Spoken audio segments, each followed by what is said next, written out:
Hey, everybody. Can you hear me? Hello, Ken, you're shaking your head. Thank you. I got Ken, Dana, West, Mark. We have Austin and Brian from BCTV. We have Dana West, Lori Langevin is our assistant business manager.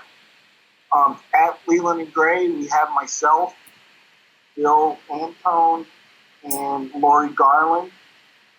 And I think Beth from Windham was on somewhere. Hey, Dana and Mark, can you mute your mics for me?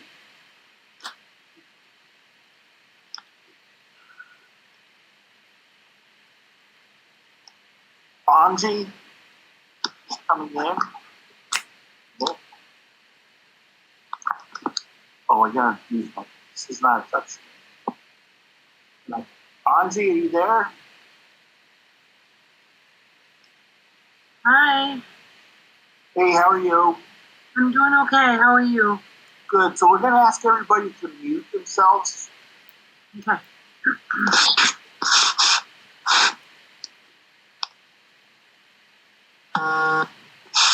Emily, how are you? Oh, I got a minute.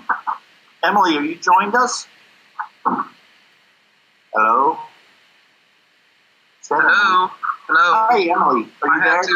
I had to unmute myself. This is usually I'm on Zoom, so I'm trying to figure this one out. Okay, so after you unmuted yourself, we're going to ask you to mute yourself again. Got it? Peter Barris? Peter Barris, can you hear me?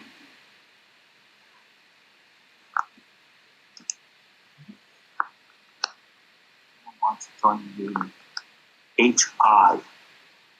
Who's that? There it is. Hello. Hey, Peter, how are you? Hey, man. We're good.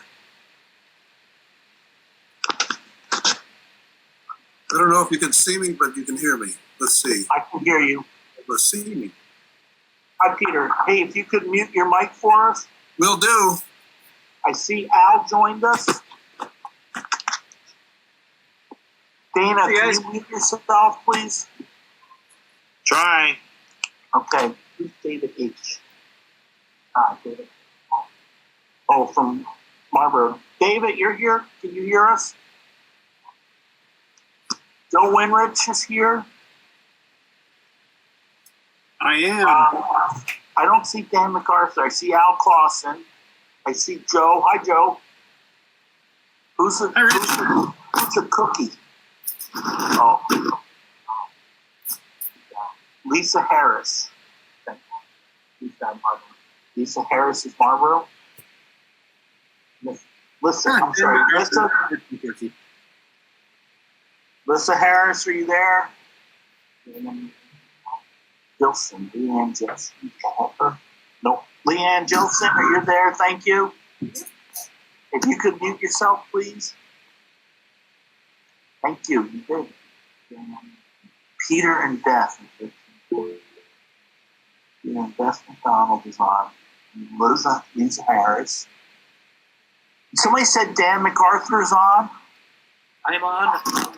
I don't see myself. I believe that I've signed in, so it may come up soon. Okay, I hear you, Dan, so you're there. How about Doug? Dan or Dave? Yeah, Doug had to take a leak, but he'll be here when he's done. Okay, is he with you? No, he's home. Oh, I wondered how you knew that. Well, we just finished our previous meeting. Okay. Thank you, Dan. Hey, if you could mute your mic, I would appreciate it, sir. Is Rick from River Valleys on anywhere? Doug did join me up. I see Doug Korb. Hi, Doug. How are you? Rich, I'm on. Who's this? Beth McDonald. Yep, I got you, Beth.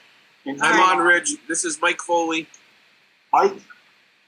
Okay, so West River, all your West River people are here. Bill, you're too close to Rich. You have to help me be technologically. I saw that too. Hey, is Allison from Stratton on? Or Rick Thorpe from River Valleys? Okay, so we have 6, 7, 8, 9, 10. We have 13 people.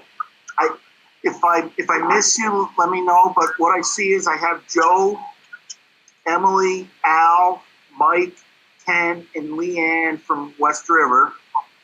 I have Anzi and Beth from Windham. Marlboro, I have, pardon? It's Antia.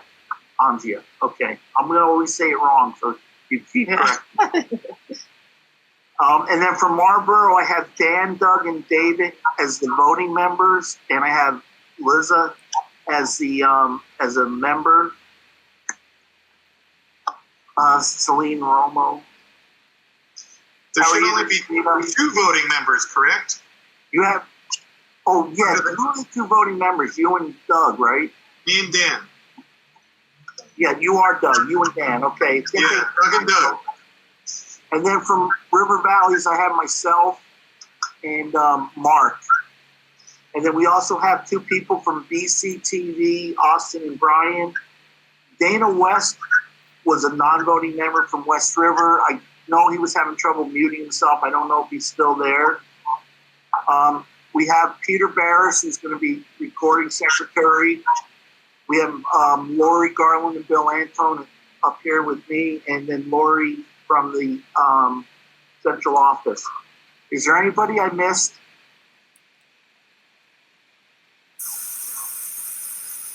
Okay, so if you have, so we're asking everybody to mute themselves. If you're on by phone, I guess you have to press *6 and just say you have a question. If you're on computer and you want to ask a question, you can unmute yourself and then we'll be able to see you and we'll recognize you. It's, I guess some of you, Joe, you've run a couple meetings like this, so it's not impossible, but bear with me because I still have my flip phone. So if you guys are ready, we'll get going. Doug Cord needs to mute. Doug, can you mute yourself? I can't find the button. You can mute me. We don't know how to do it. So it's not just me. So I think we got everybody covered who's here. If I see somebody else come in, we'll recognize them when we go there. The first thing we had... Rich, Go ahead, Joe. you should be able to mute them by clicking on their name and then just muting them, because as the organizer, you're in control. Okay, well, Bill and I got to get close.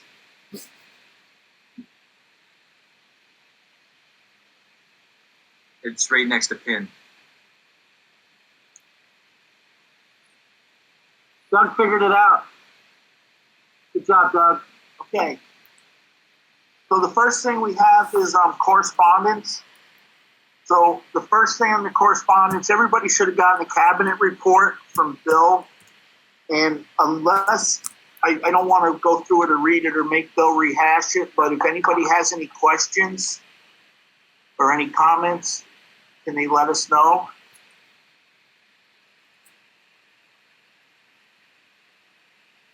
Okay, hearing none. We have a couple letters that I want to read that came into WCSU. The first one dated March 17th, 2020. And it's addressed to the WCSU board. With the pandemic on our hands, we, the undersigned, would like the WCSU to adopt a policy that allows all hourly employees to be paid for the duration of the school year, regardless of whether school is in session. As teachers who are on salary, we are distressed that the WCSU would only pay hourly employees if they chose to come into work. All of us are doing what we can to take care of our students, each other, our families, and our community. The best thing we can do is to take this pandemic as seriously as possible. We should be doing what our surrounding districts are doing, not being in the building as much as possible. We should be in our homes practicing social distancing. We will do everything we can to interact with students and their families virtually and support them during their time away from school. Of course, we all do our best to serve the students in our community. The hourly employees are not taking advantage of the situation by staying home. Currently, they are having to make a choice between getting a paycheck or being a responsible citizen by social distancing. We would all rather be working with our students and fulfilling our contracts in the traditional and expected way. However, we are in a pandemic and flexibility of expectations is a must. Please take this pandemic seriously. Please take the federal government's request seriously to limit gatherings of 10 people. Please allow all employees to go home, stay home, take care of themselves, and be creative in how they communicate with their classes and their students. Slowing the pandemic should be the first priority. Or second priority should be helping our community feel calm, supported, safe, and engaged at home. Governor Phil Scott has called for all school employees to be paid during this closure. The hourly employees are our most financially vulnerable adults on our staff. We should not be asking them to choose between their health and work.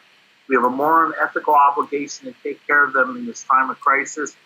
Please take the necessary steps to be the kind leaders we know you can be. Please allow all employees to work from home in the capacity they are able and pay them to ensure that they will be able to weather the economic fallout of the public health crisis.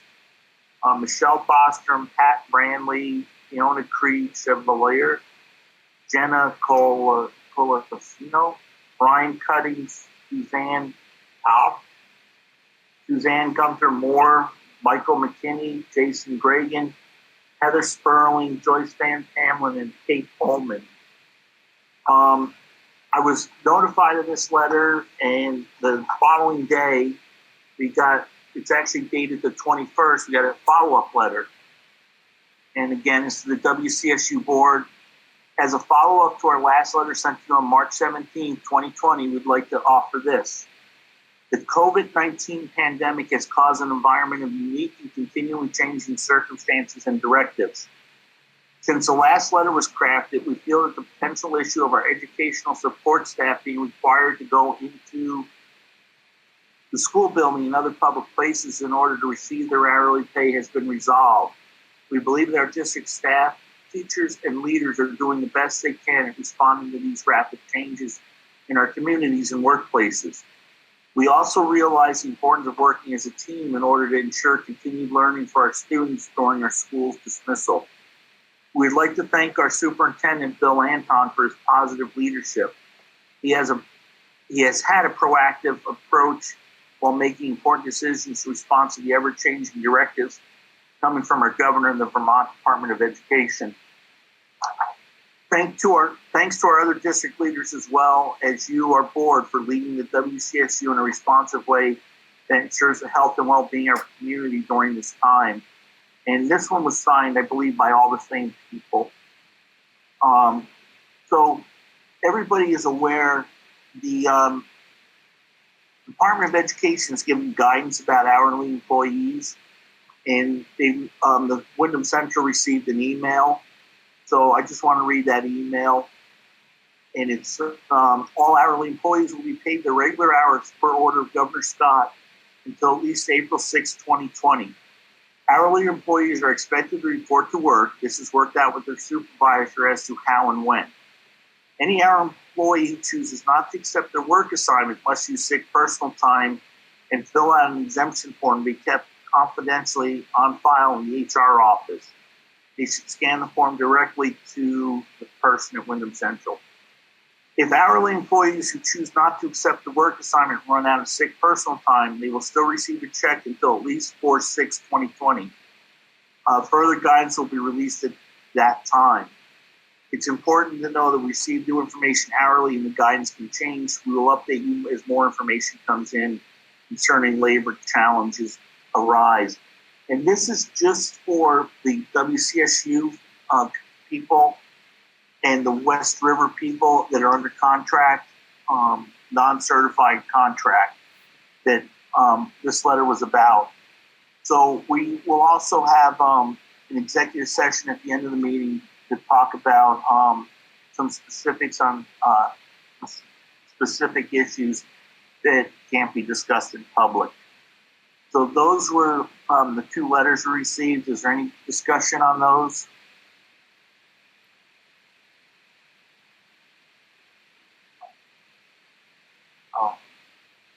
Are we all set to move on then?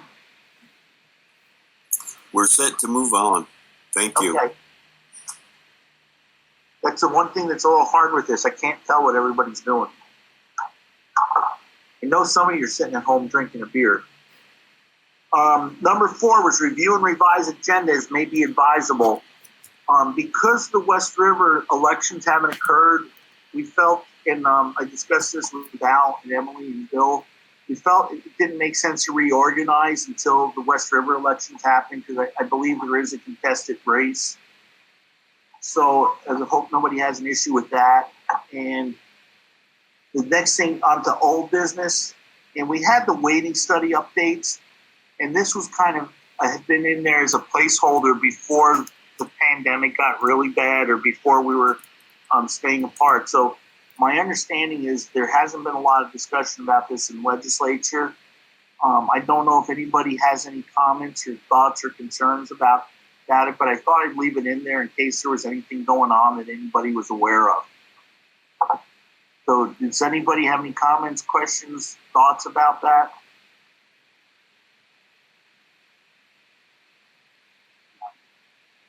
Oh, you have to put it in the chat if you want to, and then you can unmute yourself.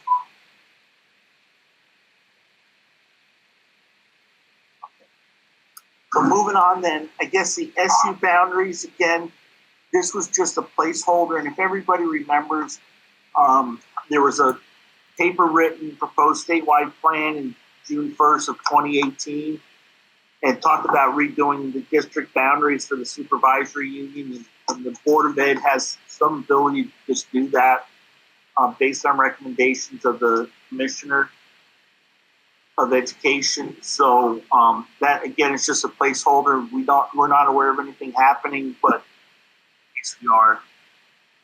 Laura Sibilia has just joined the meeting too.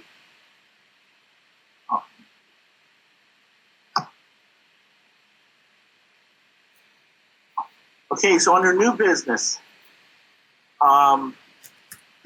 we have school updates. So I don't know if anybody has any updates or anything they'd like to talk about, but Marlboro, Doug, or your group, do you have anything that you'd like to comment on?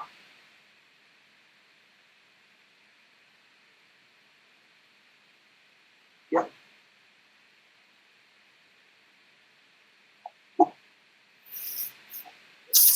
Hey, Dan.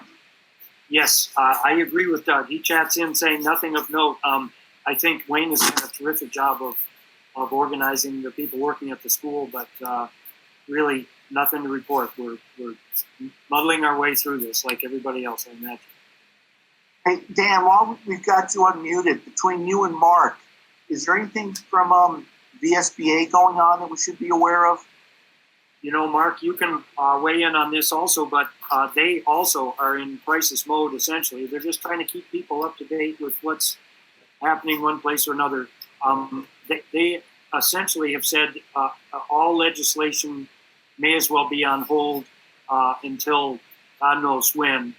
Where they're trying to pass legislation now that makes it possible, for example, for West River to hold its upcoming elections and things like that. So crisis mode, both at VSBA and at the legislature. Unless you've seen anything else, Mark, I think they're just trying to keep us up to date, but there is no incentive to move forward whatsoever. Yeah, I've got nothing to add to that. Okay, thank you, Mark. Thank you, Dan. There's nobody here from Stratton, so we'll skip over that. And Windham, Beth or who's it? Antia is the chair. Do you have anything you'd like to throw out there? Yeah, I just had to find the unmute button. Yes, so here I am, the chair now. Wyndham's budget did not pass, as you probably all well know. And there is a tentative date to revote on the budget, which we have changed and brought significantly down for April 18th.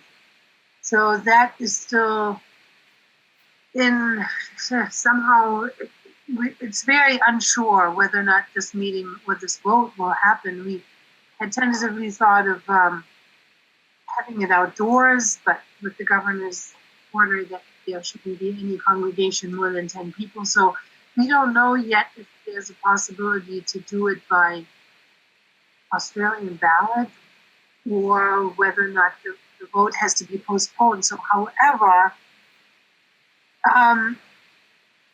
even if we don't have a vote or if the budget gets voted out or not voted at all, the state would mandate a budget for 87% of last year's budget. And so in knowing that, the Windham board just recently, actually last week, signed the teachers' contracts. We had down to just having Mickey Parker Jennings as our only teacher, being supported by Sarah Wunderly. I'm not quite sure how to pronounce her last name. Anyway, so the two of them, with the aid of services from the WCSU, will be teaching the Windham School for this coming year, which was approved by the superintendent, and we're very excited about that option and to have brought the budget down to below the penalty threshold. So that's where Windham is at right now, so we're all kind of in limbo. Beth, I don't know if you have anything to add to that. That's pretty much the news from Windham. Hearing nothing, I think I'm going to mute myself again. Is that okay? Yeah, thank you. Does No, any I'm questions? good. I'm good. Thank you. I'm totally behind you. If I can add one thing while I'm still unmuted, since Laura is here right now, Laura Sebelius, I wonder if she has anything to add to the dating study, if we can sneak that in or at some other time, because she's here now and she's very involved in that topic. So if at some point we might ask her to comment on what may be happening on that waiting study front, that would be really great. Thank you so much. So what I was going to do, if it's okay with everybody, is under River Valleys. I was going to let Laura speak on behalf of River Valleys as to what's going on, and then I thought you could cover the waiting study too, if nobody objects. I see, Doug, you try to type something in. Were you trying to get a point across, or? No, Rich, I was just trying to share with Anjay that the Secretary of State just issued budget revote instructions, so she should read that. I tried to post them. But she said, it basically says if you're facing a revote of your budget, there's no time frame in the election law in which the budget revote must be held. So there's an email that came out from VSBA today she should read. Okay. And Bill was shaking his head like he just got it. So I'm sure we'll get that out to Windham, and I think that's important, probably West River also. So, Laura, are you there? Can you unmute yourself? Hello. So can you do a report on what's happening at River Valleys, and also we had the waiting study earlier just before you signed on, so I thought we'd let you kind of talk about River Valleys and then talk about the waiting study.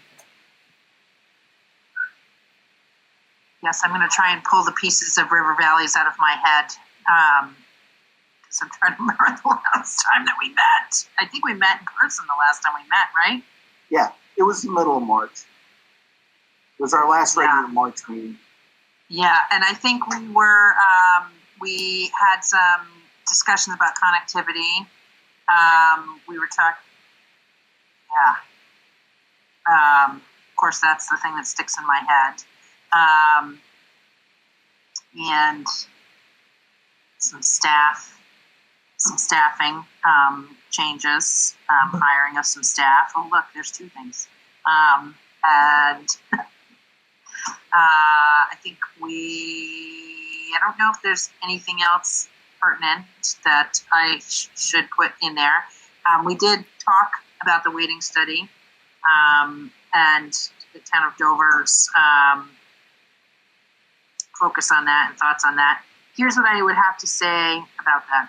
I think right now, with all of the uncertainty, we're looking at what I've been hearing legislative leaders say is we need to be looking at budgets in the, maybe 3 to 4 month time frame, and perhaps coming back and doing another budget until we get a sense of the revenues. There is testimony that is taking place in both education and Ways and Means with regards to the yield. And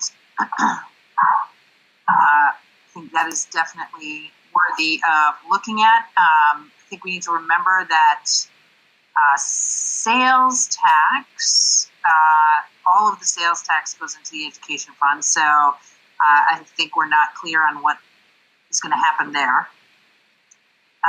With regard to the waiting study, I think it would be inappropriate right this minute to try and be as forceful as I had intended, but the Senate did take action. I think we'll get some pretty significant pushback on doing anything with the wait. It would be my intention that to let a 3-month, I don't know how we would do a 3-month yield. So it would definitely be my intention to try and push for some of the Senate's language, which I, prior to this found to be completely, really, well, not completely, but really unacceptable. It's just looking for a study to come back next year. But it feels like we need to take some action to acknowledge that we had an inequity going, and this situation now is exacerbating it. I've been spending most of my days this week on the connectivity issue.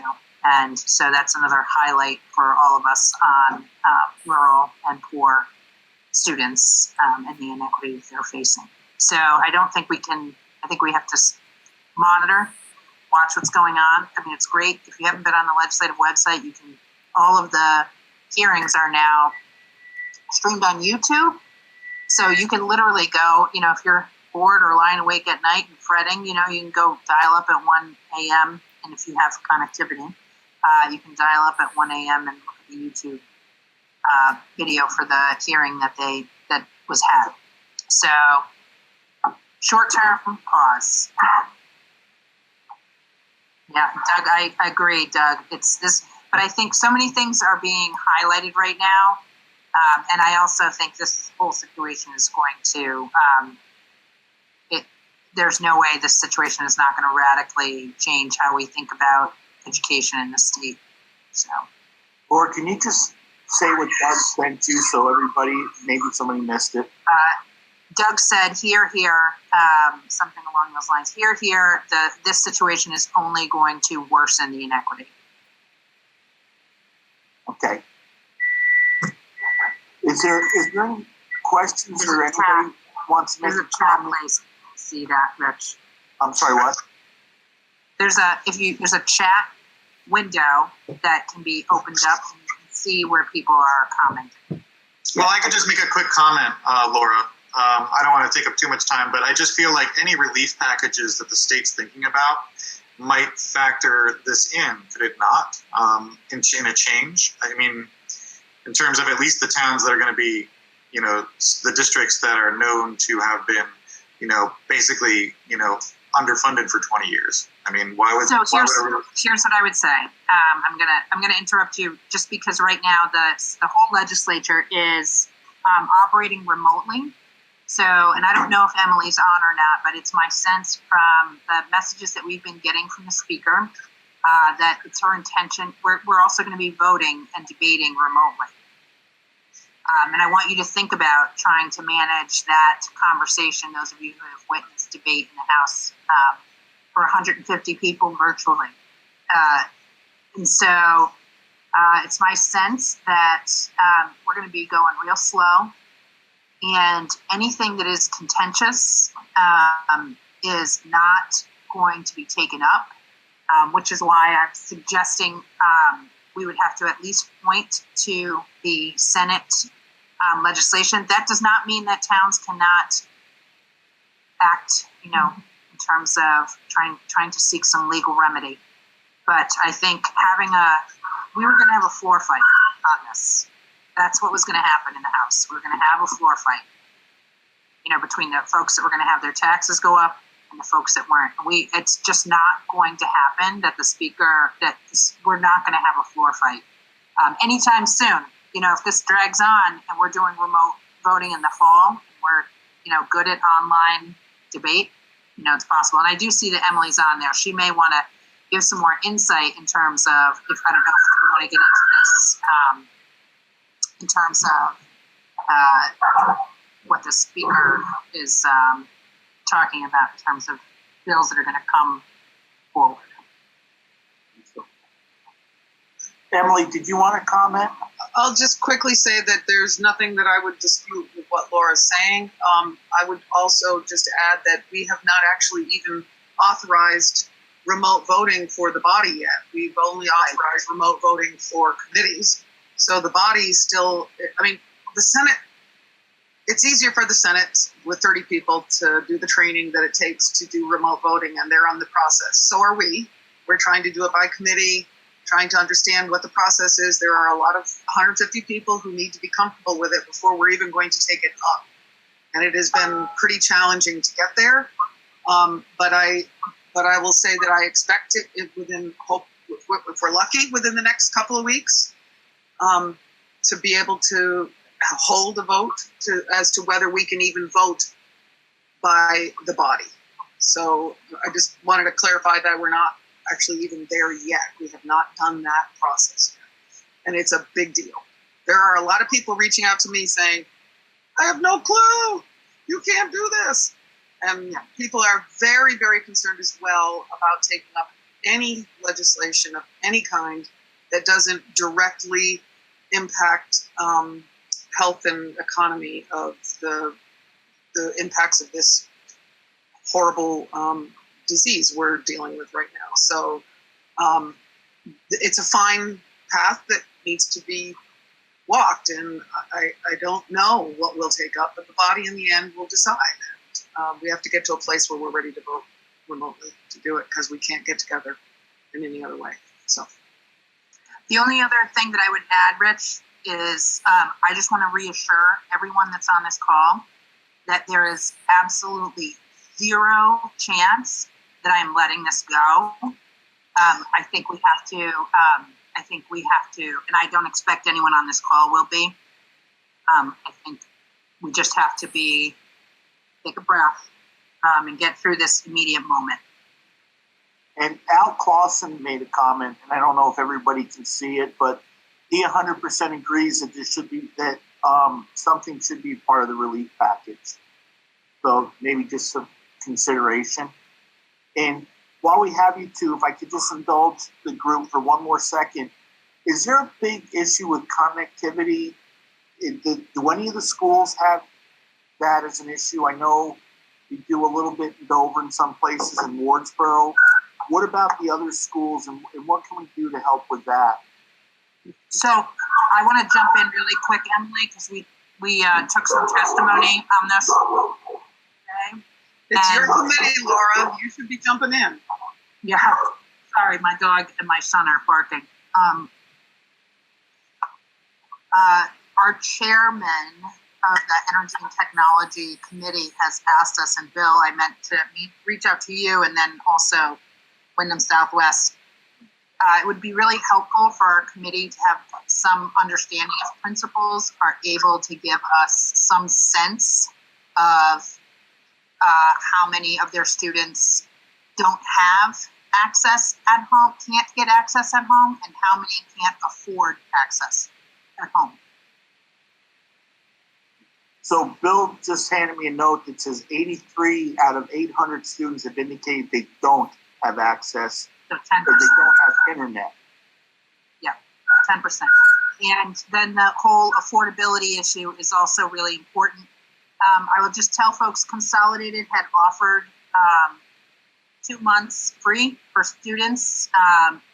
That came forward to me because our principal was trying to troubleshoot some 6-week installation times for some families. And so we haven't seen that we haven't seen effective troubleshooting yet of that. So just being a little cautious there. Mark is asking if we should separate adequate access versus access. Can the student participate?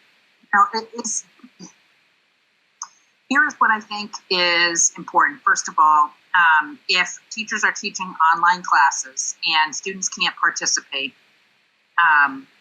or utilizing online resources, and students are having to park outside the school, for instance, or outside the library, that would say to me that they don't have access at home. If they could get access at home but they can't afford it, that is a different issue. So understanding both of those factors would be helpful. We all set then, everybody? Any of the other schools that have already reported, do you have any issues with connectivity that you want to discuss, or is everybody pretty good? Okay, why don't we move on? Thank you, Lauren. Thank you, Emily.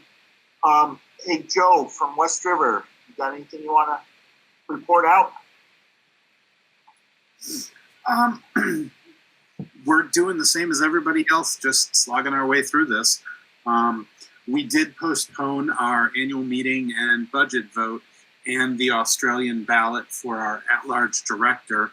Right now it's set for May 5th and May 6th, but depending on how things go with coronavirus, we have another 40-day window to push it back until the end of June and still get it voted ahead of the July 1 deadline. But I had seen that email from Doug, or that Doug had shared, saying that we may even be able to go beyond that.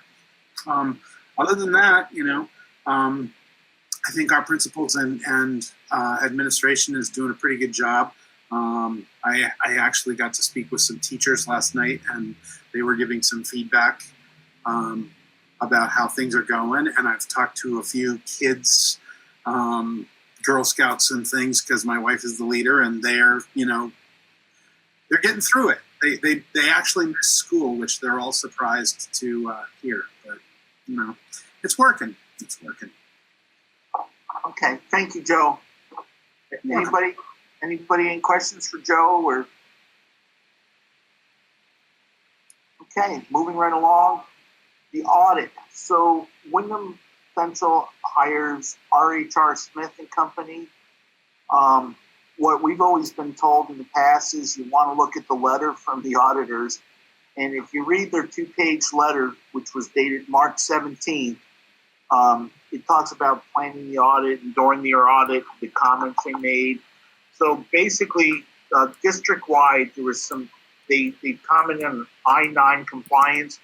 While performing the audit for the above-mentioned year, it was noted that several of the I-9s that were selected for testing were either missing or not filled out correctly. It's recommended that central office review their I-9s to ensure all employees that have I-9s that they're in compliance with federal guidelines. There was an issue with the Leland and Gray year-end accounts payable. While performing the audit for the above-mentioned year-end, it was noted that there was an accounts payable posting that was posted twice. Adjustments were made to correct this posting. It is recommended the client review their year-end balance sheet to ensure that there are no duplicate postings and that all numbers are properly stated year-end. In Townsend, there's a student activity fund that was noted, and while performing the audit for the above-mentioned year-end, it was noted that there are several reimbursements made out of the student activity account to a single employee equaling approximately $14,000 over the course of the fiscal year. It is recommended that the student activities be brought into the central office in order to monitor the activity and reimbursements that are being made. And I can tell you for these 3 items, it's very minor. The first audit I remember seeing in Dover, we were 20 pages of recommendations. So I think, Lori, it's a really good indication of the good work you guys are doing. Do you want to comment to any of them, or you can talk? Sure. So I just want to clarify that a management letter is different than a significant finding or material weakness. So none of the entities had either of those. So all three have been actually taken care of. We've had a team of people going through our I-9, so that's done. All student activities are being brought into the SU. These were accounts that for many, many years would run at school. And there still are some out there. Marlboro still has one that we'll be bringing in this year. Dover, working on that well. So we're working on those, bring them all in so that they'll follow our purchasing procedures. That's basically the main here is that it was done outside of procedure. Does anybody have any questions about that yet? Or the letter?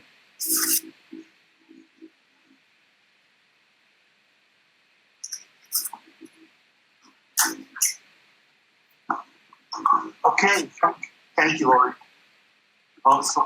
Thanks, Lori. You got to thank me too, Lori. Somebody else. Okay, so moving right along. The audit is available if anybody wants to read all, what was it, 76 pages, I think, Lori? So I didn't make copies of it, and I didn't print the whole thing, but if you want it, Lori will get it to you. Oh, no, we sent it. Oh, you sent it. Everybody should have gotten it sent to them. So moving along then, agency fund. So one of the reasons we decided to hold this meeting, one of the important ones is that several years ago we decided we used to vote the agency fund. I'm sure Dan can tell you about it back in the olden days, and Emily. We used to vote agency fund in December, and then a couple schools made a point of what if our budget doesn't become what we thought it was going to be? Should we not vote the agency fund until after town meeting? So in case there was a reduction in the budget at town meeting, the schools could adjust maybe some agency fund items. So that's kind of been the standard probably for the last 18, 20 years. So the problem is if we don't vote the agency fund by April 15th, then the central office can't issue contracts until they know that we intend to fund that. Excuse me. So that's why we had the agency fund. We had to have the meeting today to discuss agency fund. So if there, I believe, or do you feel like I'm not going? You are muted. Okay, so if everybody would just, if they have their agency fund paperwork, and if not, they're looking for an agency funding $2,409,178. Everything had been discussed, should have been discussed by the administrators. Bring to Bill what they're looking for the year, and then it should be discussed with all the boards. So it shouldn't be anything new to any of the boards. So hopefully, if there's any questions, somebody can just unmute themselves and ask a question.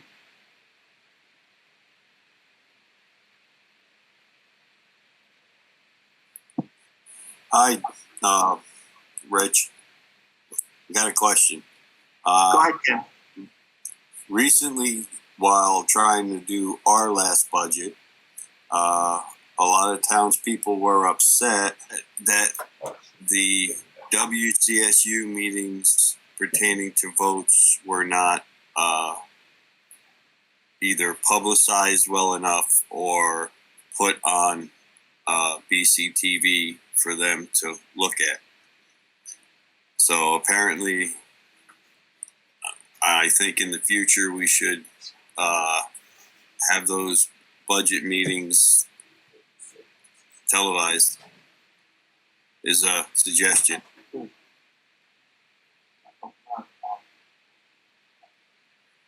Okay, I thought we were recording through BCTV because I believe they're recording us tonight, or they're doing something with all our. But they're making it so that it will be available. So I think we were agreeing that I think the last couple of Windham Central meetings we were recorded, weren't we? I believe we were the last couple. But I thought it went back to the budget when we were voting on the budget. I thought we were recorded for that one too. I can't say for sure, but I'm just telling you what public concerns are. Okay, so we'll take that. I think too is with this virus has taught us a little bit is that to get things out to people is a lot better. So hopefully, that may be something. I know at River Valleys we record all ours. Joe, nod your head. I think you guys record all your West River, right? Yeah. So I think pretty much everything is recorded. Marlboro or Windham, do you guys record your meetings? No. Okay. Bill tells me they don't. We don't. That's right. Don't. No. There is actually a recording now that is being done by the new board member for the minutes. He records everything to write his minutes from that recording, but we do not officially record our board meetings. Okay. And Doug Korb said we don't. We Zoom and allow people in. Go ahead, Dan. Yeah, that's exactly right. So as of now, that'll be the way it is. In the past, we have not recorded. So Ken, I think that's a good point. And then, like you said, the more we can get this out, the less there should be shock with people. So is there any other questions or discussion about agency fund? Thanks, all. Ken, since you're unmuted, do you mind making a motion for us? I'll make a motion that we approve the agency fund in the amount of, I'm sorry, I don't have it in front of me, $2 million and change. $2,409,178. That sounds good to me. Dan McCarthy, second. Okay, so we have a motion by Ken and Dan seconded. Peter, are you all good with that motion? You got your numbers?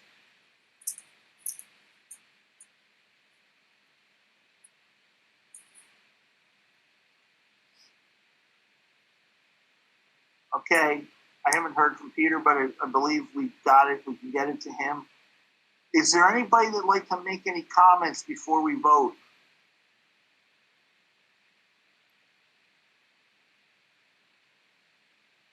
I'm not sure, Joe, Bill, what is the best way to vote? Do a roll call vote?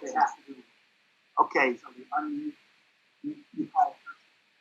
Okay, so if everybody's ready to vote, Ken, you look like you're suffering, so I'll let you vote first. Aye. Okay, thank you. Joe?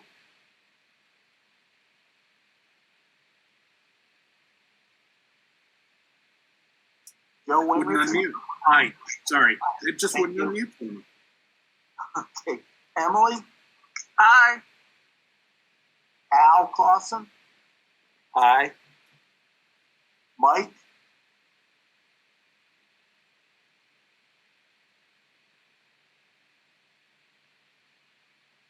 See, Mike was in and out a couple times. Mike?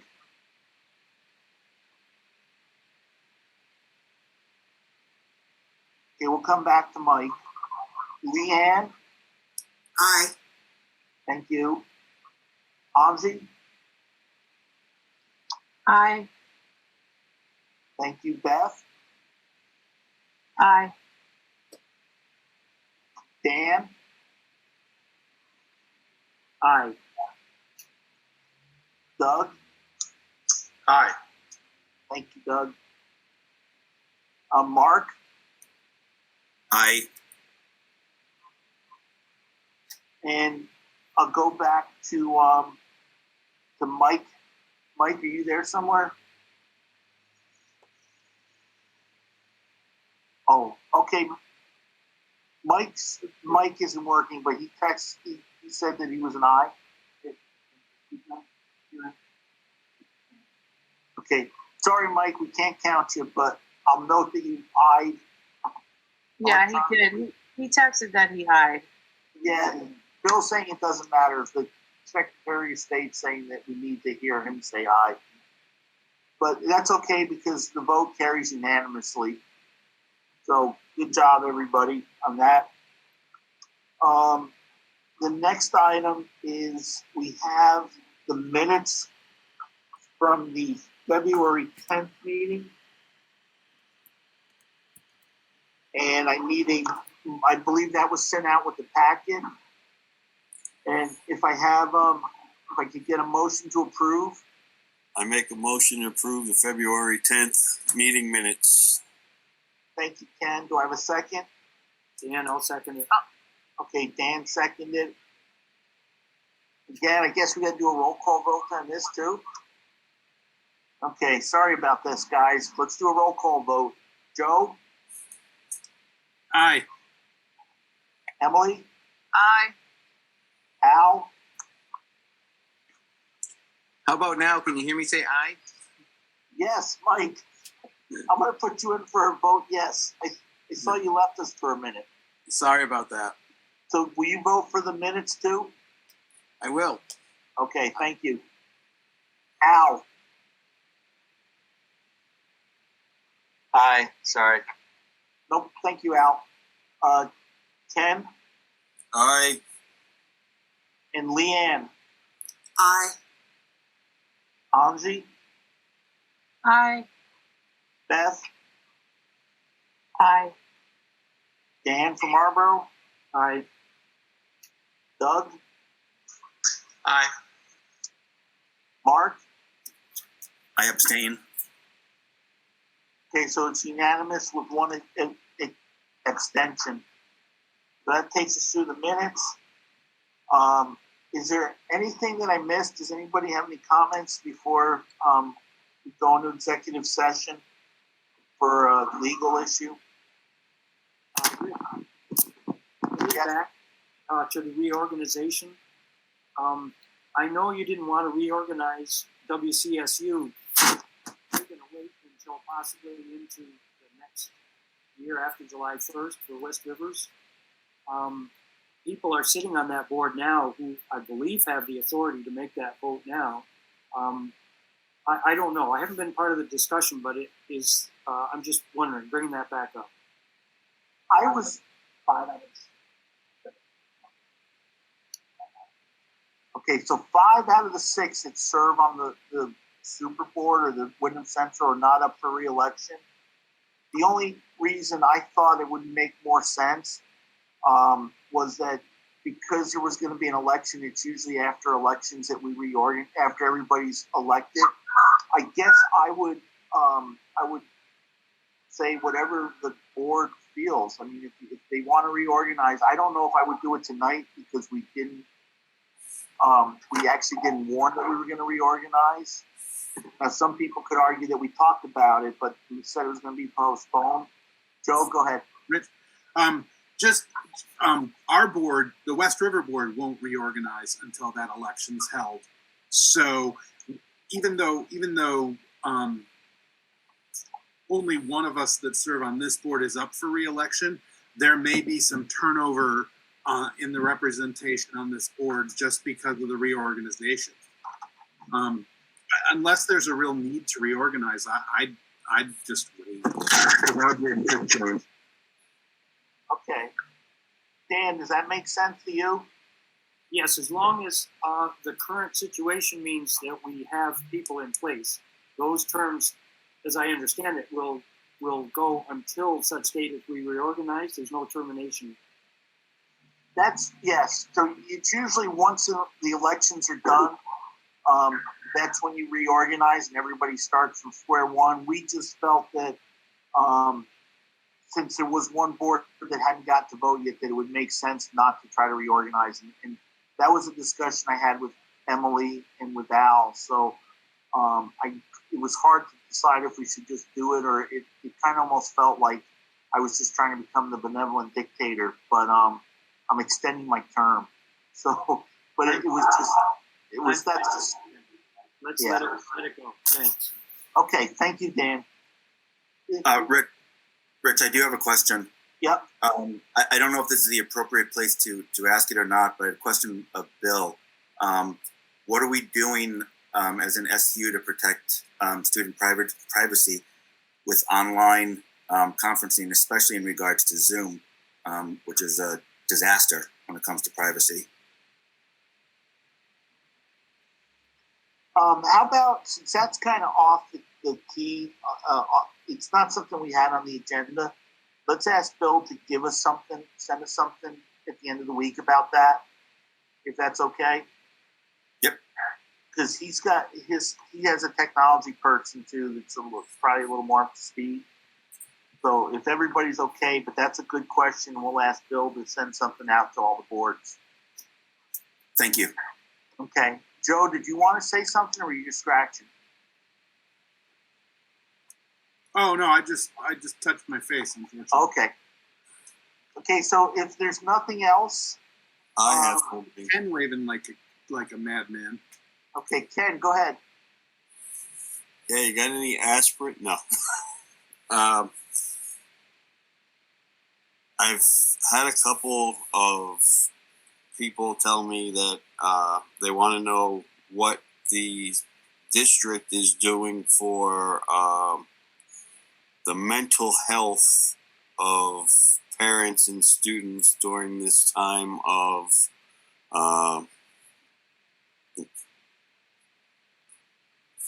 stay-at-home schooling, because apparently it seems to be a big issue with a lot of agencies. And what do we have in plan? What plan do we have to assist in that? Okay, so what is the district doing for the mental health for both parents and students during this time, and what do we plan to do? So what are we doing now, and what are we going to do in the future? Right. Okay, so if it's okay, Ken, I'll ask Bill to put that in that same memo about because I think it all kind of works together. That's fine. Just task the administration with letting us know what's going on. Can we get that by Monday? Okay, so he'll get something out to everybody by Monday. We'll send it to all the boards, okay? Thanks, Rich. Thanks, Bill. Anybody else?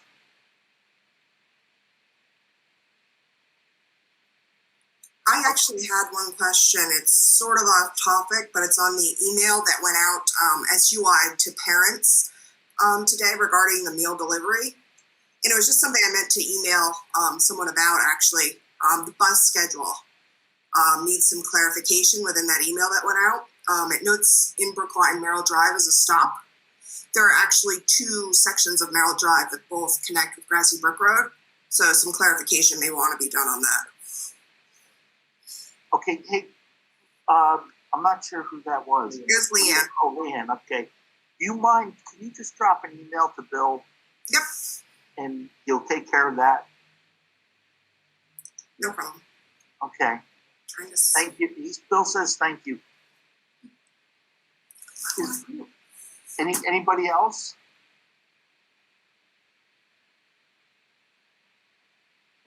Okay, hearing none, could I get, and I don't know how this all works, so somebody's going to have to explain it to me, hopefully Joe or Bill.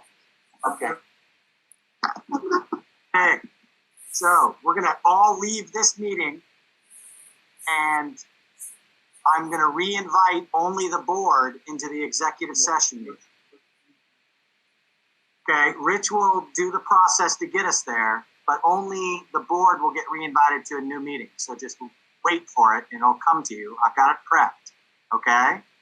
So Austin and BCTV and anybody who's not on the board, you're not going to get the request, all right? So thank you very much, everybody, and giving it back to Richard. We have a couple board members who aren't on the WCSU board. They can come back in. Okay. Can I get a motion from somebody moving to the executive session for contractual issues? Ken moved. Hey, Ken moved. Do I have a second? I'll second.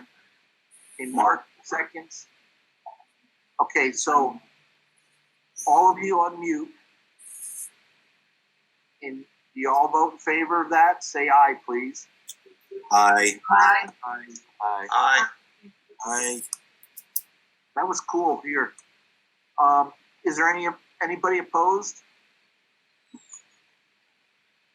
Okay, so we are in executive session, so everybody leave the meeting and Bill's gonna invite you right back.